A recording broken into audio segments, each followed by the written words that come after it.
Hello વિદ્યાર્થી મિત્રો, રાધે રાધે. તો ઘણા મિત્રોના પ્રશ્ન હતા કે પીએમએલ ક્યારે આવશે, પોર્ટલ ક્યારે ખુલશે, કોર્ટ કેસનું શું થયું. તો બધા જ પ્રશ્નોના જવાબ આ વિડીયોમાં તમને મળી જશે. પહેલાં આપણી ચેનલને સબસ્ક્રાઈબ કરી લેજો.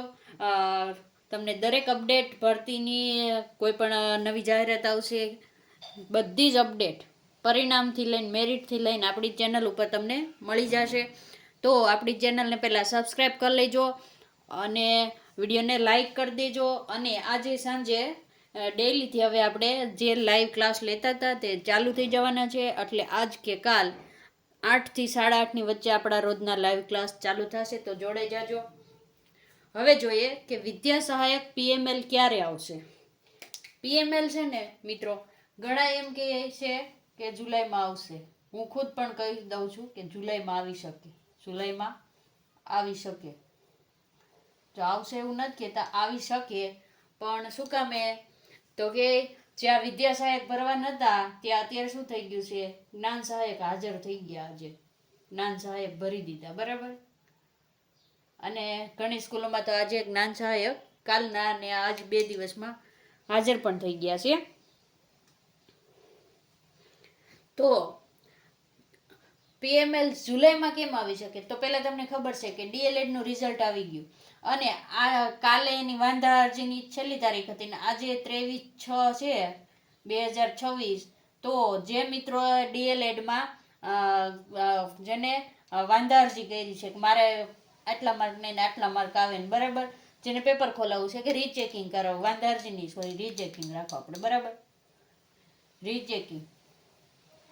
એની તમે જો ઓફિશિયલી અપડેટ જોઈ હોય ને તો એમાં રીતસરનું લખ્યું હતું કે 22 તારીખ લગીન વિદ્યાર્થીઓએ અરજી કોલેજમાં આપી દેવાની અને 23 તારીખે કોલેજમાંથી રૂબરૂમાં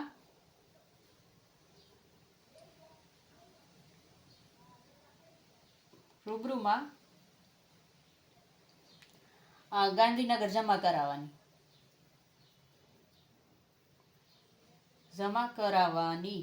તો આજે જે મિત્રોને ડીએલએડ વાળા જે મિત્રો પાસ હોય એ બધાને રીચેકિંગ માટેની અરજી જેને કોલેજમાં દીધી હોય ત્યાંથી કોલેજવાળા આજે રૂબરૂમાં ગાંધીનગર એની અરજી પહોંચાડી એવા હશે. તો હવે શું થશે? તો કે આજે અરજી પહોંચી ગઈ એટલે જેટલા મિત્રોએ રીચેકિંગ માટે દીધું છે ને એનું રીચેકિંગ થશે. પછી તો કે પરિણામમાં સુધાર થઈ જશે, જેનો થવાનું હશે એને.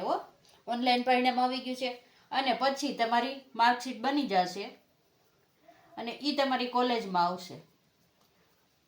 આમાં નહીં ને તોય 8 થી 10 દિવસનો સમય જશે. કેટલા દિવસનો? 8 થી 10 દિવસ. શું કામ એમ કહીએ છીએ કે આ વાંધા અરજી થઈ, રિઝલ્ટ તો થોડાક જ બનાવવાના છે, પણ સોરી, વાંધા અરજી યાદ આવી જશે.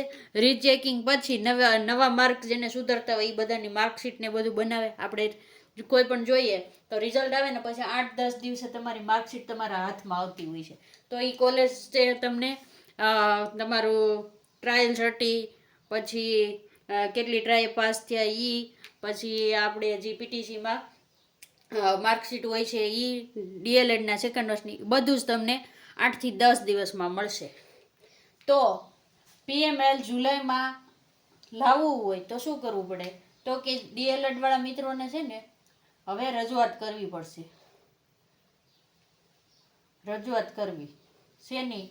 તો કે હવે અમારું રિઝલ્ટ આવી ગયું છે, પોર્ટલ ખોલો, અમને રિઝલ્ટ અપલોડ કરવાનો સમય આપો. રજૂઆત સિવાય કશું થવાનું નથી. વિદ્યા સહાયકની ભરતી, સોરી, જ્ઞાન સહાયકની ભરતી થઈ ગઈ છે એટલે હવે વિદ્યા સહાયકની ભરતી થોડી ધીમી ચાલશે. વધારે ધીમી ચાલે તો કહેવાય નહીં. તો હવે આનો એક જ ઉપાય છે કે રજૂઆત કરો, કે પોર્ટલ ખોલો અને માર્કશીટ એડ કરવાનો ઓપ્શન આપો. એ આપે પછી જ તમારું પીએમએલ આવશે. જ્યાં લગીન આ માર્કશીટ અપલોડ કરવાની પ્રક્રિયા પૂર્ણ નહીં થાય ત્યાં લગીન પીએમએલ ક્યારેય આવશે નહીં. એટલે સમજી લો કે જેટલી તમે પોર્ટલ વહેલું ખુલશે ને એટલું પીએમએલ વહેલું આવી શકે. આપણે કહેતા હતા પણ જો આ બધું આપણી ગણતરી પ્રમાણે હાલ્યું ને તો 30-31 તારીખે તમારું પોર્ટલ ખુલે તો અહીંયા 15 થી 20 જુલાઈ સુધીમાં તમારું પીએમએલ આવી શકે. જુલાઈ સુધીમાં.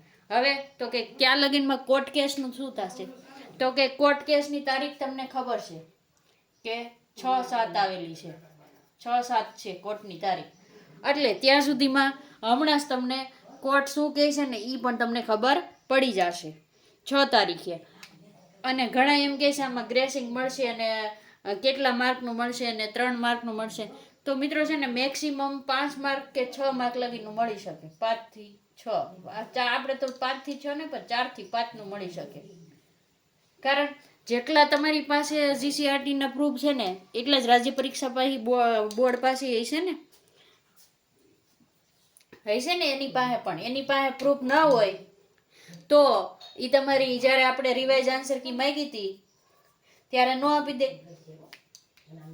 વિચાર કરો, જો એની પાસે પાકા પ્રૂફ ના હોય તો ઈ તમારા માર્ક નો સુધારી દે. તો હવે તો બે સામસામે આવવાનું છે અને હવે તો કોના પ્રૂફ માન્ય રહેશે એ તો જજ સાહેબ જ નક્કી કરશે. બરાબર, આવી જ અપડેટ જોતી હોય અને પીએમએલ ક્યારે આવશે એક એક આવશે એટલે તરત લિસ્ટ મૂકશું. બધું જ આપણી યુટ્યુબ ચેનલ ઉપર તમને A to Z ની અપડેટ મળી જશે. કોઈ પણ નવી ભરતી આવશે, કોઈ નિયમ આવશે તો ચેનલને સબસ્ક્રાઈબ કરવાનું ના ભૂલી જતા. વિડીયોને પૂર્ણ કરીએ છીએ. રાધે રાધે.